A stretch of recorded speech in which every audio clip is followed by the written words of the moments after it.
Good morning. How are you all? So, a lot of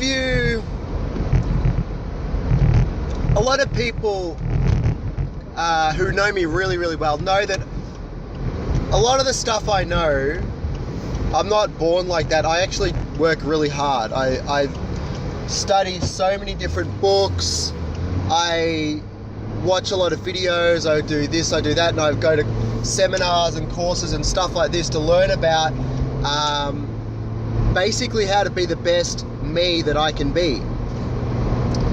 Everything from basic psychology stuff, how to change the way you think so that you're able to deal with life and deal with situations that are curveballs that get thrown at you. Learning about meditation, learning about how to be a better communicator so that if I've got an idea, I can communicate it with someone else. If I want to help a friend of mine through a difficult situation, I know how to speak to them clearly and all that sort of stuff so that they understand what I'm trying to say, rather than us just bashing heads because we don't quite, I'm saying one thing but they don't know what I'm talking about and blah blah blah. How to stay sane, how to be more confident, how to be more charismatic, how to be more this, how to be all that. I learned this stuff. My fly's undone. I haven't learned how to keep my fly up all the time. Anyway, so I study these things and so I get good at them. It's not a magic bullet, and if any of you guys want to learn about anything, just let me know. I can give you the links to the free videos that I watch, or the links to the audio books that I listen to while I'm driving around and just doing daily shit, so it doesn't interrupt my life at all. I'm still learning, all that sort of thing, right? So I study this stuff, and this morning I was watching a video.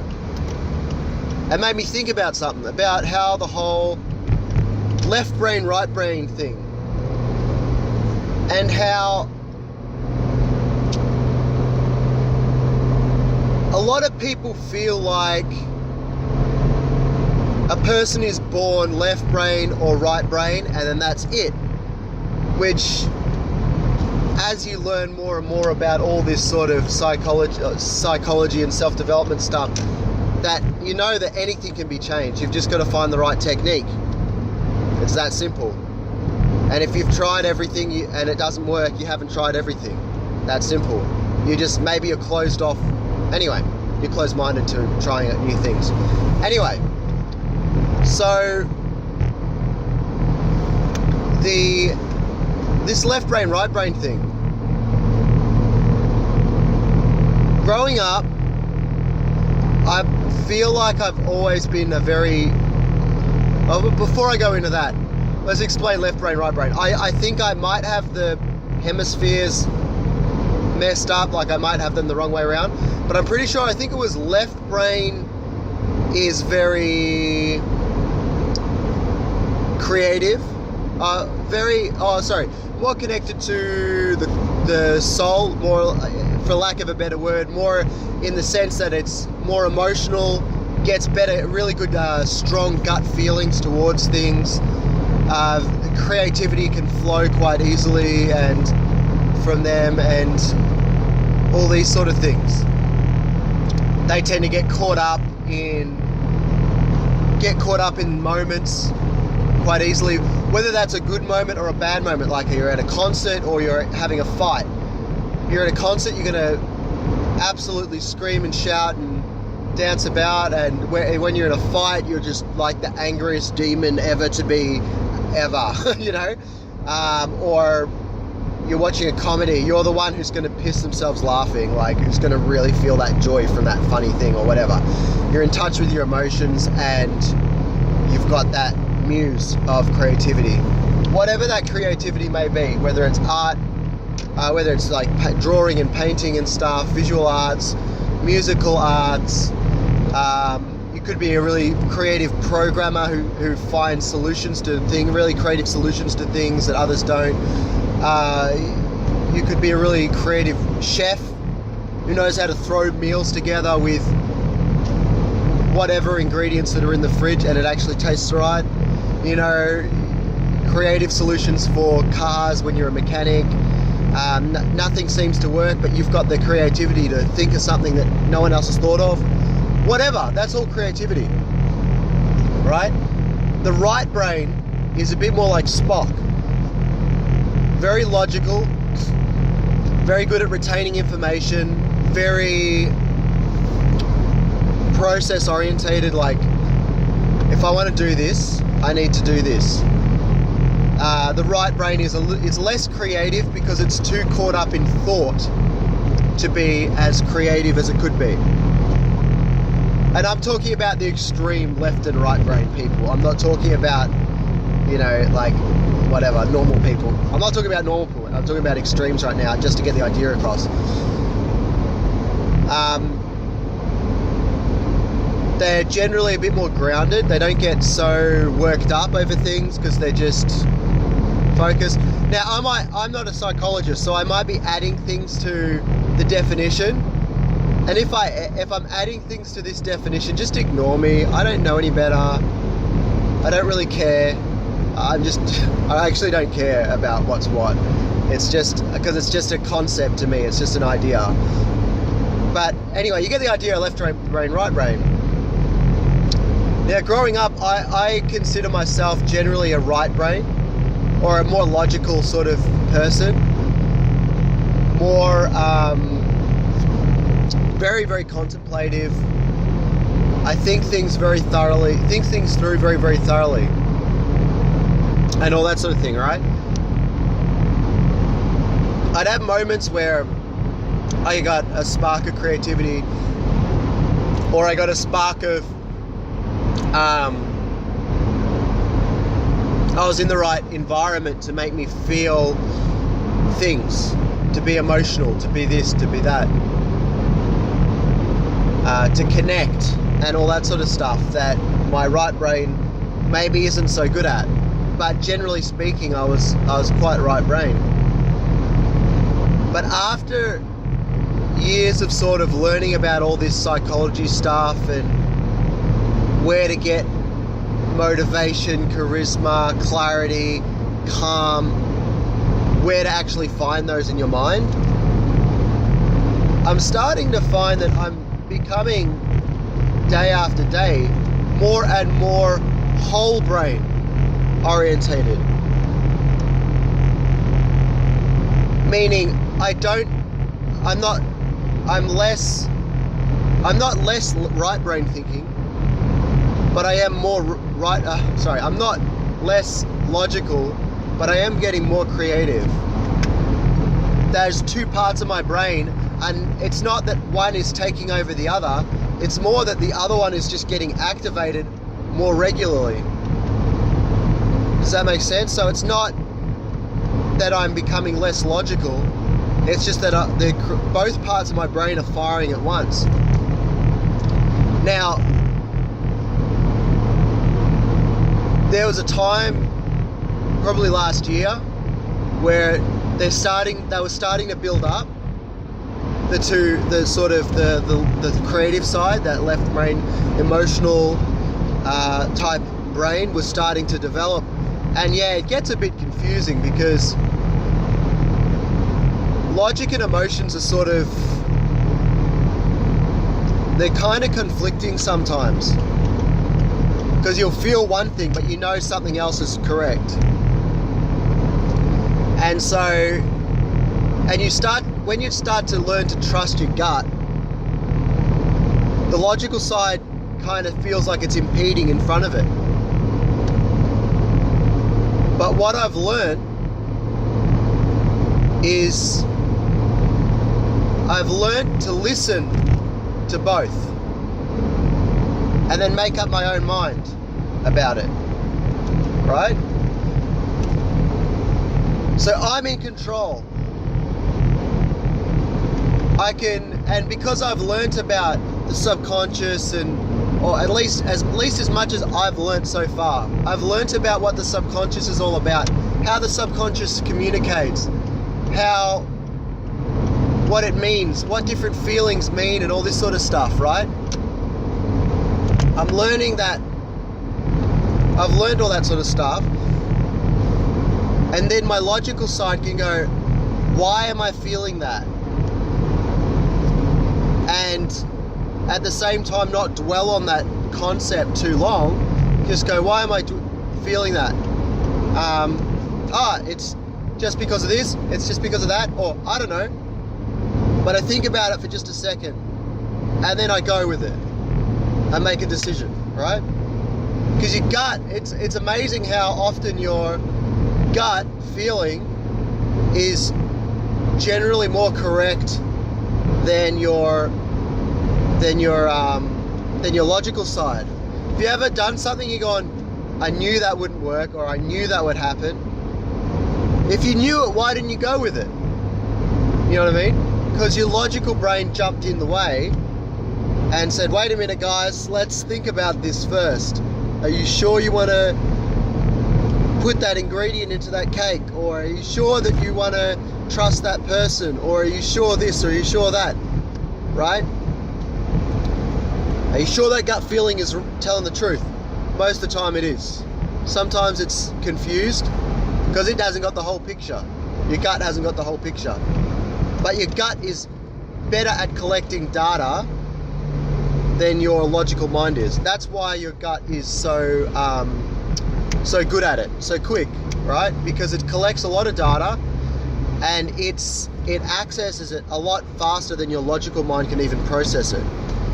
So that's the reason why your subconscious or your gut feeling is more correct more of the time. Now, if you're really good at thinking, and you use it like a tool rather than being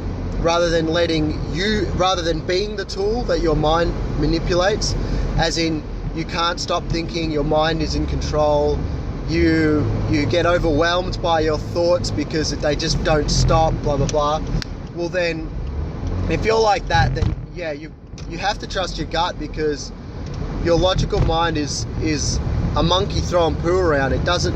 It's not under control, it's out of control, and it's doing crazy shit, and it doesn't really know what to focus on, and what's real and what's not, and what's true and what's false, and all this sort of stuff. So you're probably better off trusting your gut. But in the meantime, you're probably better off learning how to tame that mind down. And there are so many exercises out there to do that. And I've mentioned one in my last video in quite a bit of detail, and detail on why it works for a lot of people. It may not work for everyone, but why it works for so many people at being able to give you some sort of control that you don't have when your mind just doesn't stop. You're able to sleep, you're able to think clearly, you're able to stay grounded and not let that runaway carriage of your mind then make your emotions go runaway, and then you're feeling all this stuff and you're overwhelmed. You can calm the mind down so that you can stay grounded and stay focused and just zoom, right? Just clear, just clarity. So, and once you start being able to calm the mind down, it's a lot easier to not jump between left and right brain, but to actually utilize both of them in parallel, to use them both at the same time next to each other, rather than using one or then the other, right? And if you haven't been studying these things, or if you're really stuck in the way and stubborn in the way you are, then a lot of this stuff isn't going to make sense to you. You're gonna be like, you can't change, Chris. Nothing. I was born this way. I am the way I am. Well, if you want to believe that, it's disappointing, but that's fine. You know, that's your life. I'm not gonna. Who am I to try to change you? You know what I mean? But I experiment on people. I test things out on people, and I can see that these things are true that I say. As I said, there's always a way to change. It's just about finding the technique. And it's about you being willing to try everything, including the things that you think are crazy. If you've tried everything and you're, for example, if you're still depressed and you've tried everything, what you consider everything that the doctors told you that you should do, and if you're happy with depression, if you're comfortable with it, then don't do anything. It's totally cool. No skin off my nose, it's fine. But if you hate depression, for example, you've got to stick with each thing. For one thing, like stick with each type of technique that the doctor offers, whatever doctor that is, or counselor, or psychiatrist, psychologist, whatever. Give it a crack. Give it a good crack. Give it a good year minimum. Like 6 months minimum to a year is probably best. If you don't see results after that, even if there's small results, then maybe it's time to try something else. And you might be able to try those things at the same time as seeing psychiatrists and stuff, but try the things that you haven't really, that if you're really desperate to change, try something that you would never have considered before. Or just learn about them and test them out. Like, there's so much stuff on the internet that you can learn and you can test it out. And you know, part of your mind is going to chatter away and say, no, that's bullshit. It's not that easy. That's fine. If it's not that easy just to give things a crack, then your mind is going to make sure of that. And it's going to make sure that you can't try anything but what makes logical sense to you. Right? But if you've tried everything and it's still not working, then yeah, it is what it is. It's fun. But I sort of went on a tangent, and the type of tangent I don't like going on, because you know, it sounds like I'm trying to make light of it. And if you don't know me, and you lack sort of any sort of knowledge about who I am, then you'll probably take that the wrong way. And you'll probably say that I'm making fun of it or making light of it. And I'm not. It's just, you know, from someone who has had their own issues that most people don't know about, to who I am today, because I'm willing to learn from controversial teachers, controversial techniques, controversial this, controversial that, and I've got the intelligence to be able to take the gold out of it and ignore the stuff that I don't agree with or don't understand or whatever. That takes a lot of intelligence to do. I'm not trying to talk myself up, I'm just speaking from the heart, you know. A lot of people watch stuff and then a speaker or a book or whatever will say one thing that you don't agree with, and especially if you strongly disagree, and then you will be so close-minded that you disregard everything they say from now on. Your mind goes, no, I don't want to learn anything else this guy says or girl says or whatever, because they said one thing that's incorrect and that goes against my beliefs. So everything else they say is useless. And the reality is that you haven't developed the skill of being a student, of being able to learn things and being able to pick the bits that are really useful to you, understanding the bits that you don't understand yet, and the bits that you completely flat out disagree with for now and maybe forever, right? But try learning these things.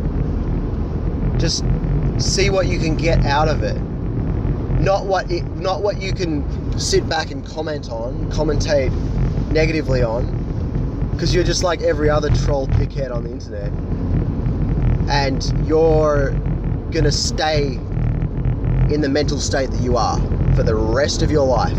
And no doctor is going to help you.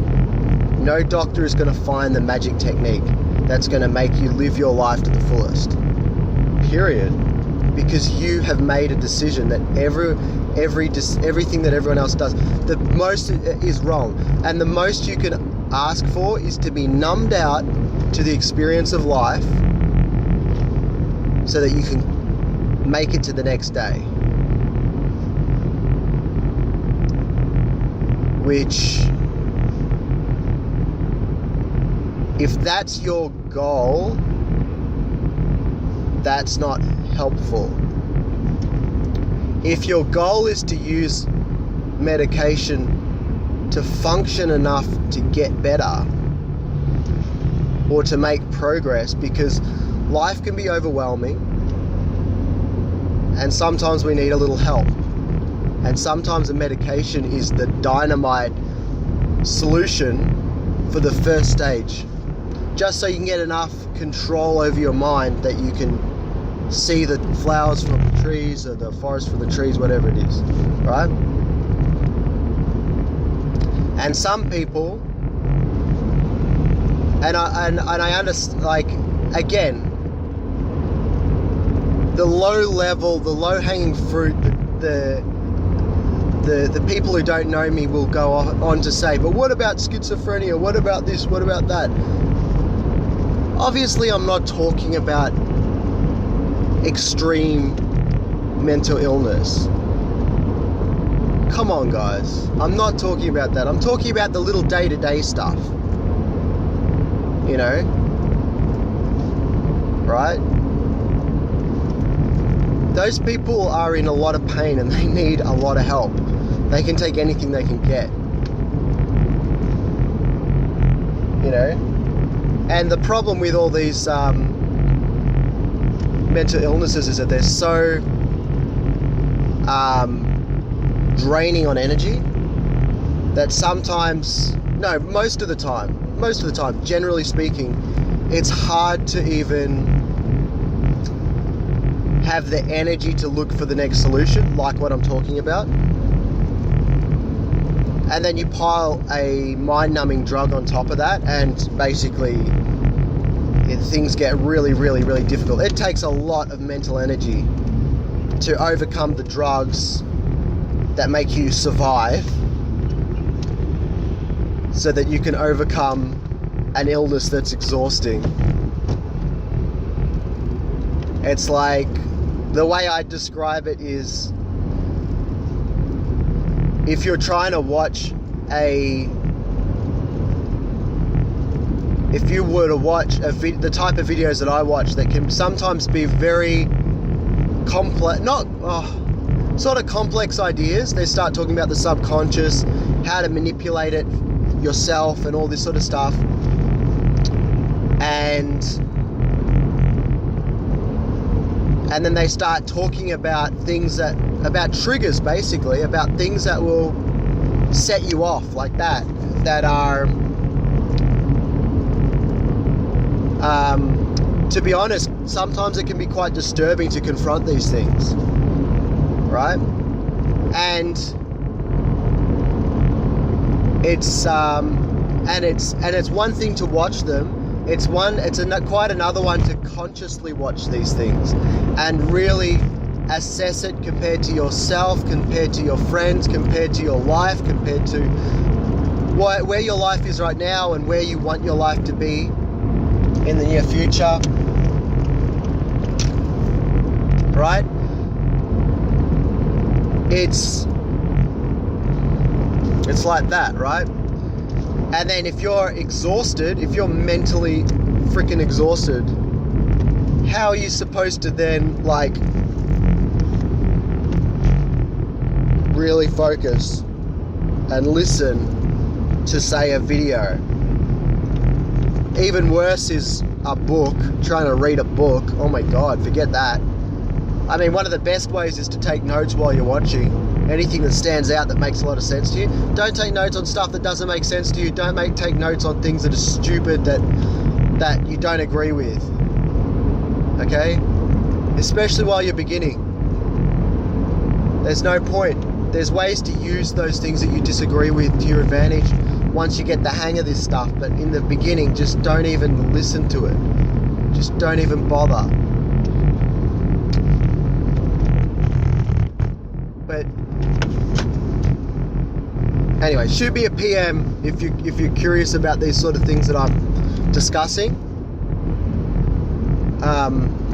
If you know, I've learnt a lot of really practical stuff, really practical stuff on how to tame your mind, stuff that is logic based, because I'm logic based.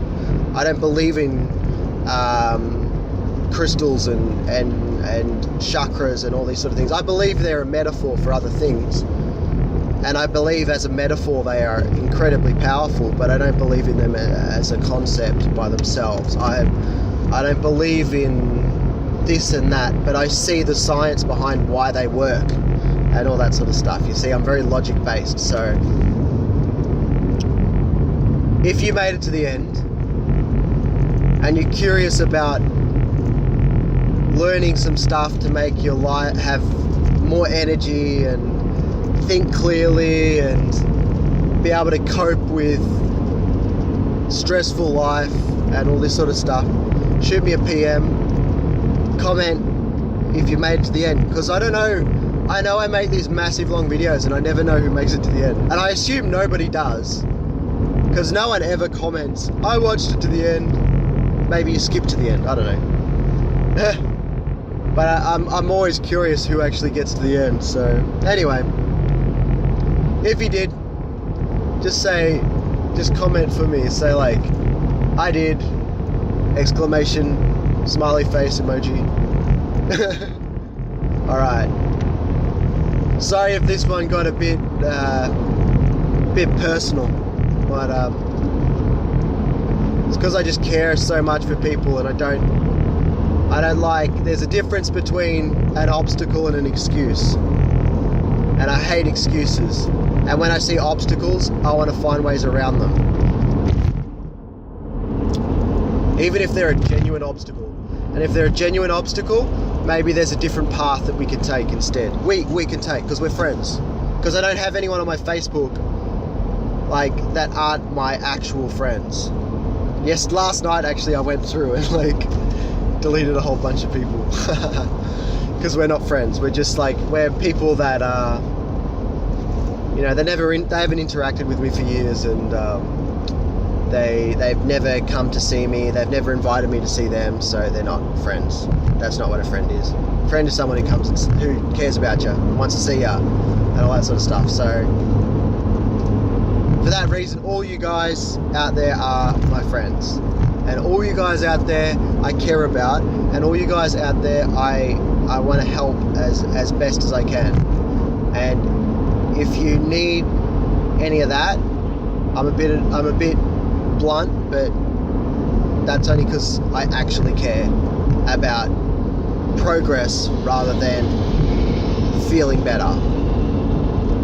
I want permanence. I don't want just a good feeling, a gooey feeling for the next, like, you know, however long that we're chatting for. You know what I mean? But if you need help with that, say it. Just PM me, comment me, whatever. Anyway, if you finished this whole video, I want to know if you've completed this. So just comment for me. Say I did. Did you finish it? I did. Just say I did. Okay, cool. I'm just curious. That's cool. Alright, bye. Have a great day. Smile. Enjoy your day. Bye.